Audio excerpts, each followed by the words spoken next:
আর কোনোদিন আমরা যদি চাই এই লাশের চেহারা দেখতে কোনোদিন কেউ পারবে না। এজন্য আপনাদেরকে বলে যাই, আমাদের দাদা ছিল, আজকে আমাদের দাদা দুনিয়াতে নাই।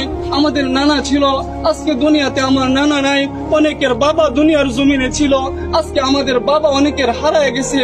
এজন্য আপনাদেরকে আমি এই জানাজা থেকে একটা মেসেজ দিয়ে যেতে চাই।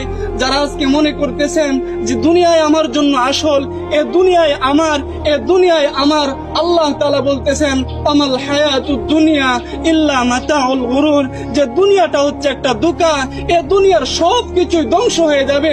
আমাল হায়াতুদ দুনিয়া ইল্লা মাতাউল গুরুর, যে দুনিয়াটা ধোঁকা। আজকে তোমার স্ত্রী, সন্তান, আত্মীয় স্বজন এরা সবাই ধোঁকা। এজন্য মুহতারাম হাজরিন, দুনিয়ার মুখ থেকে আজকে আমরা আমাদের চেহারা, আমাদের দিল, আমাদের কলব আজকে আমরা আল্লাহর দিকে ফিরাইয়া দেই। যে জিন্দেগিতে যত গুনাহ করছি, আজকে এই জানাজা থেকে আমরা প্রতিজ্ঞা করতে চাই আর গুনাহ করব না। যেই কবরে আমাকে যেতে হবে, সেই কবরে আমাকে একা থাকতে হবে, আর গুনাহ করব না। এই প্রতিজ্ঞা করে যদি আমরা এই জানাজা থেকে যেতে পারি, ইনশাআল্লাহ এই জানাজা আমাদের জন্য সফলতা বয়ে আনবে। সুবহানাল্লাহ। কথা আর লম্বা করার কোনো প্রয়োজন নেই।